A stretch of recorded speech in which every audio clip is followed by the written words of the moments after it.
want to welcome you back to another episode of But God. I just want to say how grateful I am that you continue to tune in. Today, I was thinking about the goodness of God and I was thinking about the promises of God. I was reminded in the book of Exodus how Moses, they were right on the cusp of the promise, ready to enter the promised land. And Moses realized and recognized how disobedient the people were. And he said, "Okay, God, who are you going to send? Like, are you going to go with us personally?" And when he realized, God was like, I'm kind of done.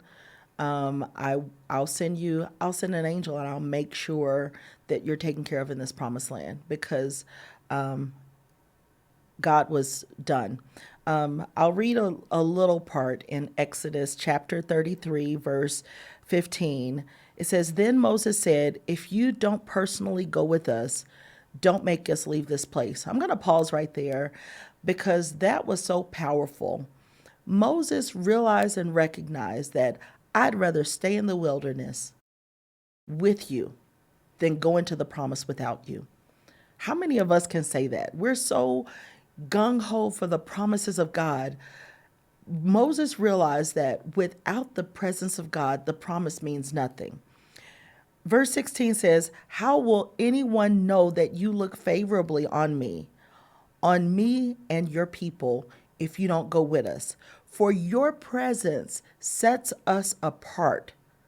Your people and me, it sets us apart from all the other people on earth." That is so powerful in the sense of even in the wilderness, people knew who they were. Even in the dry places, even in the barren places, people outside of them knew exactly who the children of Israel were. And they knew that they served a God that fought for them, that God never left them. I can't imagine what it looks like from the outside looking in to see that pillar of cloud leading and guiding them during the day and the fire at night. Moses realized and recognized that the blessings of God means nothing without God's presence. It reminds me of the verse in Second Chronicles where God says, "Seek my face." When we seek the face of God, we seek his strength, we seek his truth, and we seek his presence. A lot of times we're seeking his hands. We're looking for the blessings. We're looking for the provision. We want those testimonies of how God provided for us. And God is willing to do that for us. But what he wants more importantly is for you to desire his presence. And that's exactly what Moses did.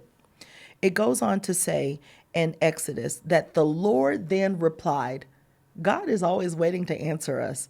He says, "I will indeed do what you ask me for I look favorably on you, and I know your name." It's one thing to know God's name, it's another for him to know our name and to look favorably on us. So today, as you're going through your days and you're looking forward to the promises, the manifestation of the promises of God, don't forget to include his presence. Don't forget to look for his face, his truth, his strength, because the promise is no good without God's presence. God bless you.